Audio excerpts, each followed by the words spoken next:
Hoy día veremos una de las doctrinas muy fundamentales para el cristianismo. Y ahí entonces ustedes pueden ya empezar a ver en sus páginas, ya allí número 3, la Santísima Trinidad y la obra de Dios en la eternidad. Ya esto ya está en sus papelitos, es la enseñanza de hoy día, ¿ya?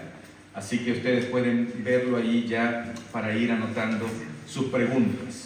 San Atanasio, uno de los líderes o conocidos como los padres de la iglesia, un profesor dijo que no le gustaba hablar acerca de padres de la iglesia, sino que líderes de la iglesia, porque la misma escritura dice que hay un solo padre, ¿cierto?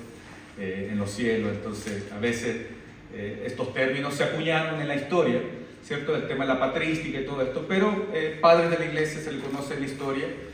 Sin embargo, fueron de los grandes líderes de la historia de la iglesia. Y San Atanasio fue un arzobispo de Alejandría que vivió en el siglo IV y dijo que quien quiera salvarse debe aferrarse ante todo a la fe católica, ¿ya? Y esta fe católica entendemos por la fe universal, de la Iglesia universal. Así que dice, quien no la guarde esta enseñanza íntegra e inviolable, sin duda va a perecer eternamente, refiriéndose a la doctrina de la Trinidad. Entonces, aquí nosotros entendemos que esta no es una doctrina terciaria, secundaria, donde tú dices, bueno, ¿sabes qué? No importa cómo tú pienses de la Trinidad, no interesa si crees o no crees. La Trinidad es una de las doctrinas fundamentales para la vida cristiana. Nadie que pueda llamarse cristiano puede decir que no está de acuerdo con la Trinidad. Así que esto es fundamental.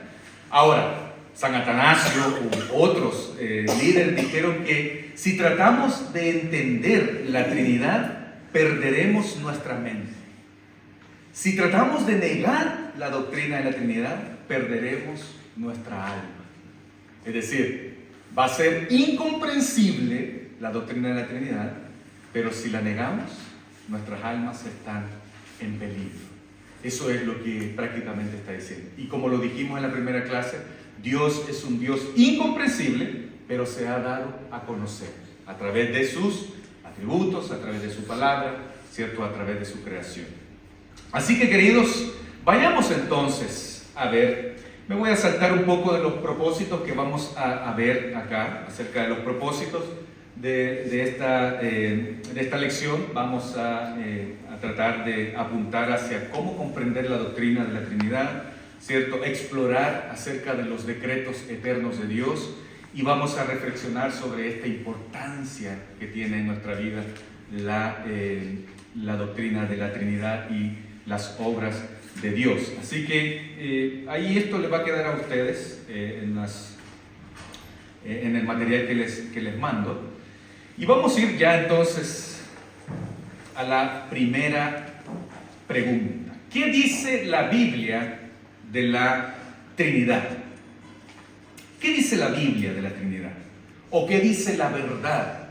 ¿Cierto? La verdad centrándonos en la Escritura. Dice que Dios es uno en esencia y tres en persona. ¿Ya? Esa es la respuesta acerca de lo que nosotros entendemos que la Escritura dice. Que Dios es uno en esencia y tres en personas. Primera de Juan 5:7. ¿Ya? Primera de Juan 5:7. Dice, porque tres son los que dan testimonio en el cielo: el Padre, el Verbo y el Espíritu Santo, y estos tres son uno. Ahora, bien interesante, este versículo es clave en el momento en que nosotros vayamos a ver una traducción correcta de la Escritura, fíjense, porque la mayoría de las traducciones omiten este versículo y hacen una especie como de paráfrase. Entonces ahí hay que tener mucho cuidado. A la hora de ustedes tener que escoger una Biblia, una traducción, claramente que la Reina Valera 60 lo traduce muy bien, pero fíjense que algunos no lo omiten. Y este es fundamental, porque tres son los que dan testimonio en el cielo: el Padre, el Verbo y el Espíritu Santo, y estos tres son uno. La Escritura no habla más detalladamente que este versículo de la Trinidad. Este verso es clave en la Biblia, Primera de Juan 5:7. ¿Y cómo es que Dios es uno en esencia y tres en persona? Bueno, esto aquí es donde nosotros ya empezamos a pensar, ¿cierto? ¿Cómo es que este Dios, ¿cierto?, es uno, pero tres personas? Y hay tres individualidades divinas. Aquí vemos que Dios, ¿cierto?, subsiste en distintas personas en una esencia divina. Así que esta doctrina es especial, ¿ya? Es especial y muchas veces va a darnos dolores de cabeza. Pero fíjense que la Confesión de Fe de Westminster, ya vamos a ver estos párrafos, en su capítulo 2, dice que en la unidad de la divinidad hay tres personas de una sustancia, tres personas de una sustancia, poder y eternidad: Dios Padre, Dios Hijo y Dios Espíritu Santo. El Padre no es engendrado ni procede de nadie, el Hijo es eternamente engendrado del Padre y el Espíritu Santo procede eternamente del Padre y del Hijo.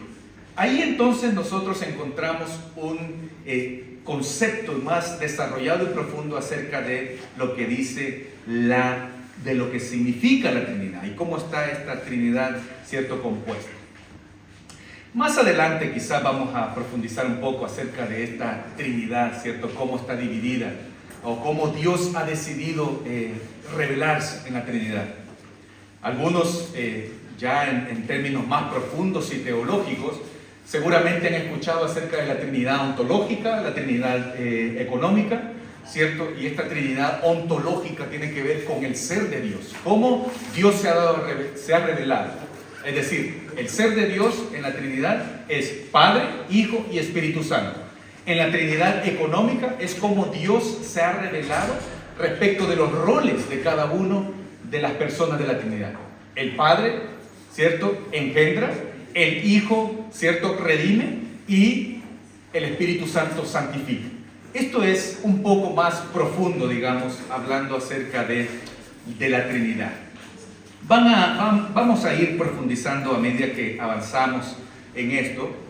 Solamente esto es para que ustedes tengan digamos, pincelazo acerca de lo que es la Trinidad. Pregunta número 2. ¿Dónde encontramos esta doctrina de las tres personas? Tres personas en la Trinidad. ¿Dónde es que la encontramos? En la Biblia. Hay muchas personas que dicen, bueno, la Biblia no habla mucho acerca de la Trinidad, ¿cierto? Y es obvio, no habla del término explícitamente acerca de la Trinidad, pero sí la Escritura tiene muchos textos que hablan acerca de la pluralidad de personas, ¿cierto? El texto, la Escritura nos habla acerca de la pluralidad de personas, aunque no habla de la Trinidad, pero sí, por ejemplo, uno bien conocido por nosotros, Génesis capítulo 1, verso 26. Y dijo Dios, hagamos al hombre a nuestra imagen, conforme a nuestra semejanza, y ejerza nuestro dominio. Frente a este verso hay mucho escepticismo, porque algunos dicen, bueno, probablemente Dios está hablando con sus ángeles, nunca estuvo hablando en el seno intratrinitario. Probablemente esto no esté hablando acerca de que existen tres personas en un solo Dios, sino que está hablando de los ángeles. Pero nada tiene que ver con eso, porque los ángeles no son hechos, nosotros no somos hechos a imagen de los ángeles. Entonces la Escritura dice que somos hechos a imagen y semejanza de Dios. Por lo tanto, hay algo ahí que es interesante saber, de que hay una conversación intratrinitaria, o sea, de personas, de pluralidad en esta conversación. Y ahí ustedes pueden anotar Génesis 1:26 acerca de los textos que hablan de esta pluralidad, Génesis 3:22, 19:24 y Salmo 110:1. Que esto más adelante en el Nuevo Testamento se ratifican las tres personas, ¿cierto? El Señor Yahvé, el Señor Elohim, o Kairos, el Kyrios, y el Espíritu Santo en el Nuevo Testamento, cuando Marcos lo menciona. ¿Se recuerdan? Marcos, que Jesucristo dice, ¿de quién es hijo el Mesías? Y ahí menciona el Salmo 110, cuando el Espíritu Santo inspiró a David a escribir acerca de este versículo. Ahora, ¿quiénes son estas tres personas de las que estamos hablando de la Trinidad? Pregunta de examen. ¿Quiénes son estas tres personas? Padre, Hijo y Espíritu Santo. Muy bien. El Padre, el Hijo y el Espíritu Santo. Y la Escritura nos habla, ¿cierto?, mucho acerca de estas personas, de las tres personas. Mateo 28, 19, ¿cierto?, nos habla específicamente de esta persona cuando el Señor da la gran comisión. ¿Y por qué esas personas, preguntan, por qué estas personas son llamadas Padre, Hijo y Espíritu Santo? ¿Por qué? Porque en esos nombres sus distintas propiedades personales son indicadas. Dios le ha placido así revelarse. A Dios le plació de esta manera revelarse. Y dígame usted cómo cambiamos esta manera de lo que la Escritura habla, de que el Padre, el Hijo y el Espíritu Santo están ahí presentes. Entonces Dios se manifestó así en su palabra, de manera que estas tres personas son el único, verdadero y eterno Dios. Tres personas, un solo Dios. Tres personas, un solo Dios. Y aquí tenemos que ir entendiendo esto y aprendiendo a conjugar con estos términos o estos significados respecto de quién es Dios. Escucha, oh Israel, el Señor es nuestro Dios, el Señor uno es. Dios uno, revelado en tres personas: el Padre, el Hijo y el Espíritu Santo. Ahora, sí. ¿Esto será un Ya vamos a ver. No, porque el antropomorfismo tiene que ver con la forma. sí. ¿Ya? Entonces, Pero Padre, Hijo, Espíritu Santo, hay una semejanza con... análoga, como analogía, Ya, haciendo una analogía familiar. Sí. Porque ahí vamos a ver, en este precisamente vamos a ver aquí, ¿cuáles son los diferentes atributos personales de cada una de estas personas de la Trinidad? Y aquí lo vamos a ver. Y esto es lo que, queridos, a mí hasta hoy día me hace ¡pum! Me hace así mi cerebro, porque no logro entenderlo de manera lógica. Del Padre que Él engendra, el Padre engendra al Hijo. Del Hijo que Él es engendrado, mas no creado por el Padre. Y del Espíritu Santo que Él, el Espíritu Santo, procede tanto del Padre y del Hijo. Aquí entonces nosotros vemos estos atributos. Ya el Padre engendra al Hijo. Y esta es una gran pregunta, porque de manera lógica no podemos interpretar esto. Porque de manera lógica humana hay que engendrar, y mientras no engendrar, no existir. Y ese es el gran problema en el que se metieron y cayeron en herejía. Entonces, tratar de entenderlo de manera lógica y cronológica, vamos a estar en problemas. Por eso, bien decía mi querido Valdemar, esto es desde una manera antropomórfica, pero también analógica. Es decir, está haciendo Dios en su sabiduría una analogía de la familia. Imagínense, en la eternidad la familia fue planeada por Dios, donde Dios dice: me voy a revelar a través de esta analogía. Soy el Padre. La segunda persona de la Trinidad va a ser el Hijo. Esta es una relación íntima, analógica. Entonces, por eso esta frase no podemos entenderla de manera lógica ni cronológica. sino analógica. Es una analogía de cómo Dios se reveló y le plació revelarse. Entonces, si usted y yo entramos en el tema de que este Jesús es creado, entonces no existió, entonces ahí vamos a estar en problema, y por eso no podemos decir, cierto, que los testigos de Jehová son nuestros hermanos, y lo digo abiertamente. No podemos decir que los mormones son nuestros hermanos, porque no lo son, porque ellos ponen en tela de juicio la divinidad de Jesucristo y la divinidad de Cristo en cuanto a su eternidad. Entonces, los testigos de Jehová vienen, no lo inventaron ellos, vienen de herejías muy de antaño sobre Arrío. Ustedes pueden estudiar un poco más acerca del arrianismo, ¿ya? Donde esto se da específicamente en el siglo III, IV por ahí, donde nosotros vamos a ver que esto sucede para que hubo un hombre como Arrío que dijo, hubo cuando no lo hubo, haciendo énfasis en que Jesús, si dice que fue engendrado, porque la Escritura dice que fue engendrado, entonces no existió. El Padre un día lo creó. Un día en la eternidad Jesucristo no existió, y un día en la eternidad Cristo comenzó a existir. No hay mayor locura que esa, y no se meta a eso, porque está en peligro su vida pisando el infierno.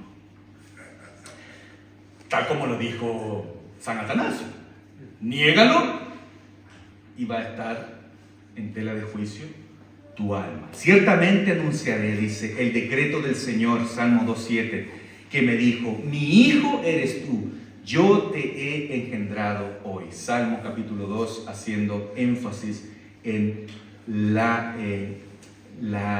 relación, ¿cierto?, que tenía el Padre para con el Hijo. Hay muchos versos más acerca de estos, acerca del Espíritu Santo. Juan 14:26, Juan 15:26, ¿cierto? Gálatas 4:6, si ustedes quieren anotarlos, y respecto de la pregunta número 4, Juan 1:14, hablando acerca de la divinidad, ¿cierto?, y eternidad del Verbo. Repito, Juan 14:26, Juan 15:26, Gálatas 4:6 y Juan 1:14. Esto es respecto de la pregunta número 4. Pregunta número 5. ¿Qué importancia? Perdón. Sí. No es que sea el interés de uno de conocer las sectas, Ajá. pero son nuestros, entre comillas, son creyentes que están en este mundo en que ahora nosotros vivimos. ¿Podrías volver a recalcar cuál es la herejía que existe, que hace que ellos no pueden considerarse hermanos o hijos de Dios? Sí, ellos no creen en la divinidad de Cristo. Ellos creen de que Jesucristo es un hombre como tal, ¿cierto? Y separan la divinidad de la humanidad de Cristo. Ya, por ejemplo, el arrianismo no acredita en ningún momento la divinidad de Jesús. En ningún momento, porque ellos creen que este Jesús fue un ser creado. Es decir, que puede ser un ángel, puede ser, pero nunca puede ser Dios. ¿Ya? Lo mismo los mormones. Es que ellos creen que sí, Jesucristo es un ángel, y ponen en juicio entonces la divinidad de Jesús. Ahí podemos hablar acerca de las herejías que surgieron en aquel entonces, ya como el montanismo, ¿cierto?, el arrianismo, el nestorianismo, todas estas herejías que surgieron y son parte de la historia. Podemos ir profundizando más adelante. Ahorita es solamente un pincelazo. Juan Pablo. No, yo diría que los testigos de Jehová no creen en la divinidad de Cristo, no creen en el Espíritu Santo, porque creen que es una fuerza, y tampoco creen que Jesucristo resucitó en carne, creen que resucitó tomando el cuerpo de otra persona. Entonces no creen en la resurrección corporal de Cristo. Eso. Por lo tanto, las diferencias ahí son muy relevantes. Y los testigos, bueno, los mormones con su libro del libro del mormón, ¿no es cierto? Tampoco creen que Jesucristo en el Calvario paga nuestras culpas, por eso no tienen una cruz los mormones, tienen otro tipo de creencia, creen que él fue pecador, que tuvo que pagar sus propios pecados, etc. Y que él es uno más. Y el problema acá, queridos, es que existe esta separación. Y ahí cuando se hizo la separación, por eso nosotros vamos a leer una pequeña porción acerca del credo de San Atanasio. En los grupos vamos a estar pensando sobre esto. Y ahí habla acerca de que no podemos nosotros ni separar, ni unir, ¿cierto? Tanto la divinidad como la humanidad de Cristo. Si es eso, ahí vamos a estar en problemas. Bueno. Quizás el problema se produce, lo difícil de entender para la limitada mente humana, ¿cierto? Para entender la sabiduría de Dios, que cuando habla de Dios Hijo, tenemos la tendencia a pensar en que fue creado, ¿cierto? Ese fue el gran problema. Ese es el problema difícil de entender. Y eso le pasa también a los judíos, porque nosotros sabemos que hay muchos reflejos de Cristo en el Antiguo Testamento, se habla nítidamente y con detalle acerca de Cristo, pero dentro del plan de redención, Cristo aparece en el Nuevo Testamento, aparece después del Antiguo Pacto. Y entonces, quizás por eso que Dios se quiere dar a conocer así como Hijo, por decir que dentro del plan de redención, Cristo aparece como después. Exactamente. Y aquí vemos nosotros entonces esta manera en cómo Dios se revela, que es lo conocido como la Trinidad, la economía de la Trinidad. Dios se revela, administra de la manera en cómo Él iba a desarrollar este plan perfecto.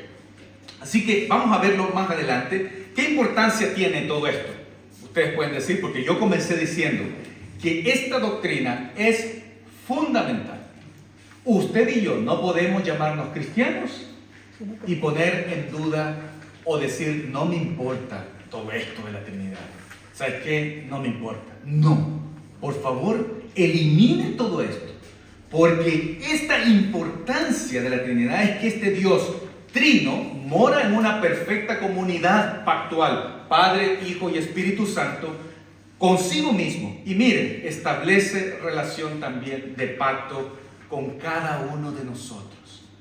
El Padre con el Hijo tienen un pacto en la eternidad. Hicieron un pacto, lo que es conocido en la teología sistemática como el pacto de la redención. El Hijo vino a morir por nosotros, se entregó a sí mismo por nosotros. Es un pacto que hubo intratrinitario. Y también este Dios triuno, ¿cierto? Este Dios trino hace un pacto con nosotros. Entonces tiene una importancia tremenda, ¿cierto? Esta doctrina. Génesis 17:7, y estableceré mi pacto entre mí y ti, le dice el Señor a Abraham, y tu descendencia después de ti en sus generaciones por pacto perpetuo, para ser tu Dios y el de tu descendencia después de ti. Vamos entonces a pasar a nuestra segunda sección. Ya vimos un poco acerca de la Trinidad. Vamos a seguir profundizando en los grupos. Necesito avanzar para que básicamente vayamos y tengamos nuestros tiempos en grupo. Cada persona tiene su propia obra en la creación. Cada uno de las personas en la Trinidad tiene sus roles. Y es cierto, pero un error que debemos evitar, queridos hermanos, es que este Dios que creó, este Dios Hijo que redimió y este Dios Espíritu Santo que santifica hasta hoy en día, están haciendo su obra de manera separada. No podemos hacer eso.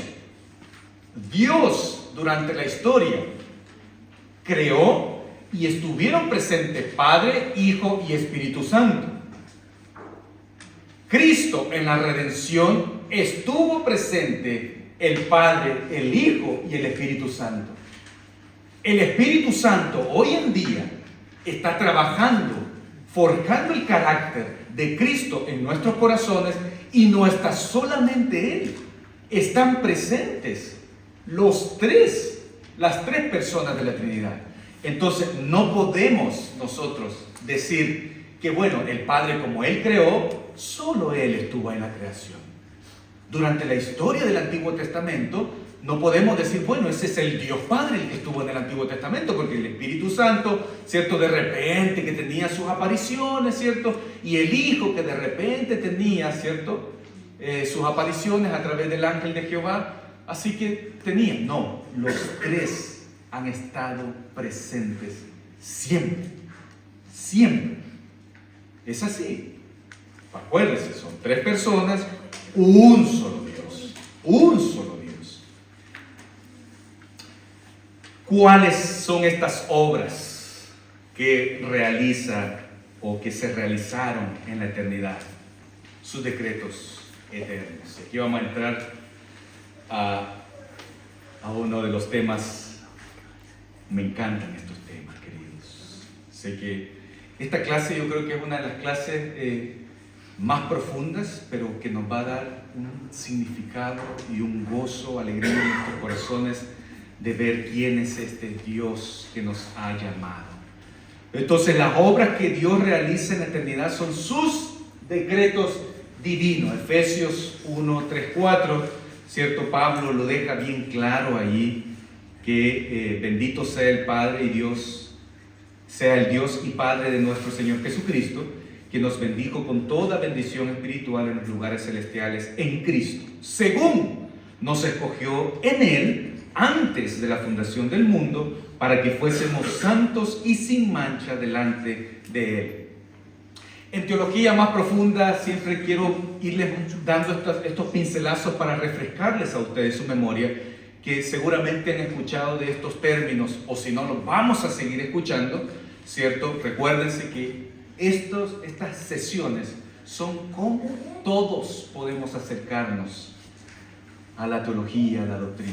Todos estamos llamados a conocer a este Dios. Y entonces las obras de Dios o las operaciones de Dios podemos dividirlas en dos.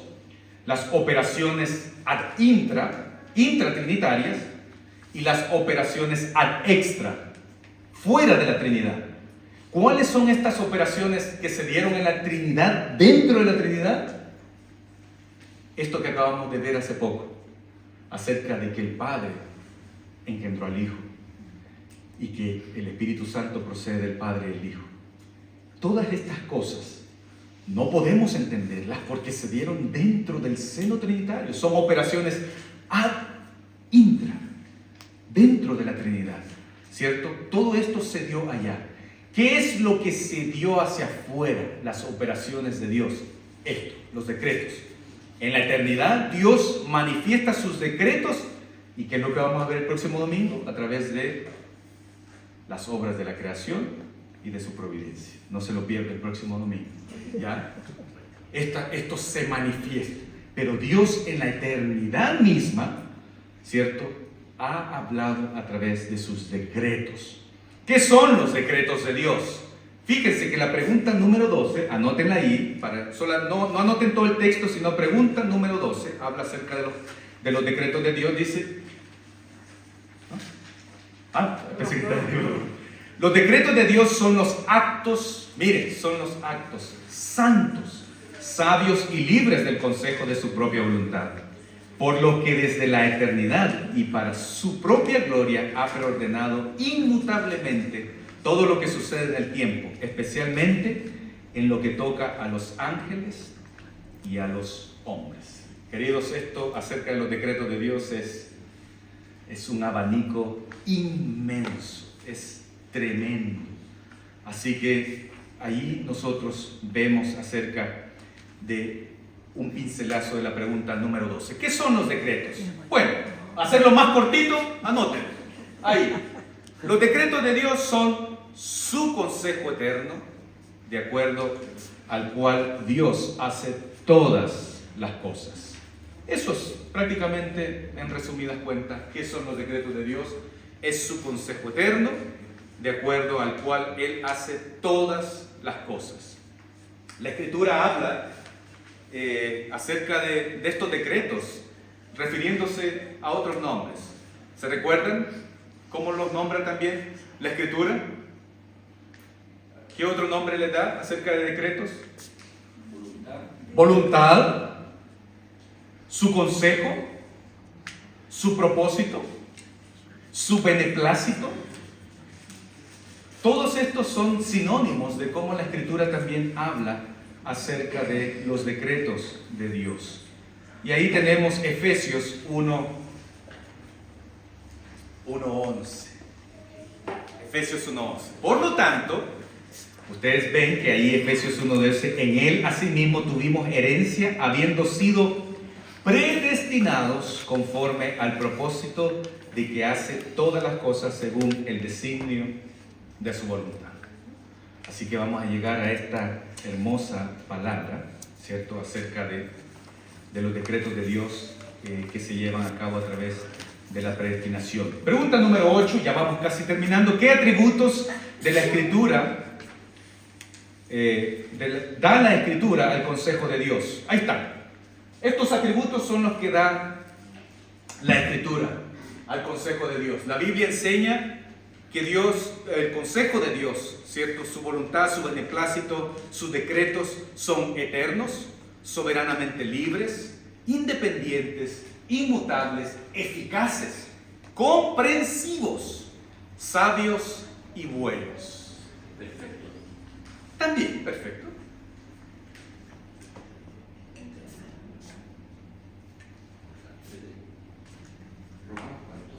Romanos 11, 33 al 34. ¿Ya?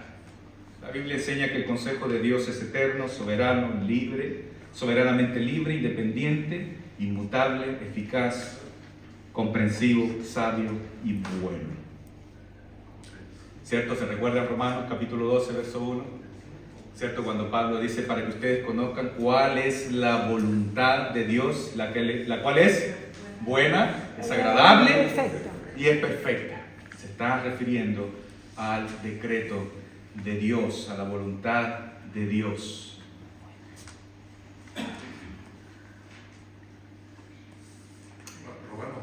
Romanos 11, 33 al 34. 11, 33, 34.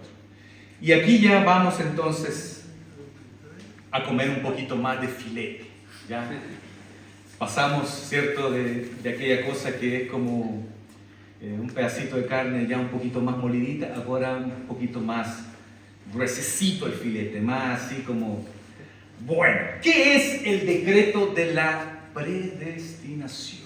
Este es el caballito de batalla para todos los reformados, el caballito de batalla. Pero ahora vamos a hacer que este caballito de batalla, aquellos que están en el caballito, sean votados por el Señor y sean rendidos nuestros corazones al Señor. Esto es lo que va a buscar. Así que hay un artículo hermoso que vamos a compartir en los grupos. Esperemos que les toque este artículo. El Señor ahí va a saber con quién lo va a compartir. ¿Qué es el decreto de la predestinación?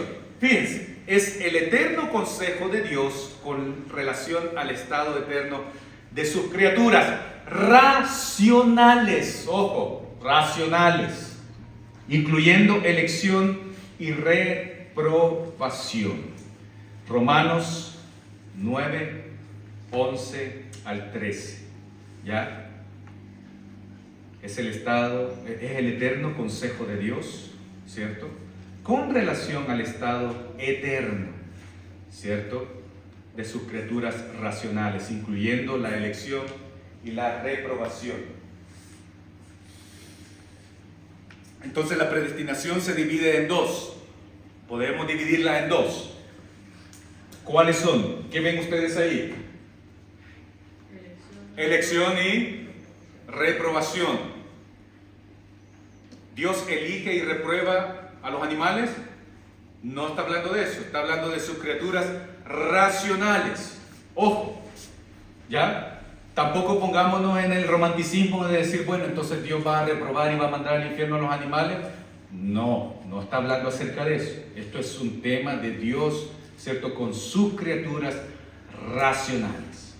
Entonces, el decreto de la predestinación, como bien lo dijeron, se divide en dos: elección y reprobación. ¿De qué estamos hablando aquí? Cuando hablamos de la elección, nos referimos al beneplácito, es decir, al eterno consejo de Dios, soberano, gracioso de Él, ¿cierto? De su gracia, no de gracioso de reír, sino de gracioso en su gracia, de salvar para gloria eterna a algunos hombres, ¿a través de qué? De la fe en Cristo Jesús. Y cuando hablamos de la reprobación, es lo mismo: el beneplácito eterno, soberano y gracioso de Dios de condenar a otros a condenación eterna de acuerdo a su pecado.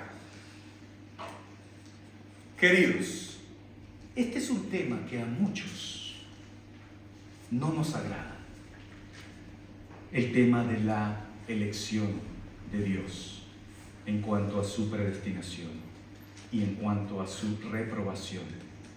Este es un tema que a veces como humanos lo tratamos desde el punto de vista muy natural, muy centrado en nuestros sentimientos, y hacemos de nuestros sentimientos una interpretación del carácter de Dios. ¿Me entienden?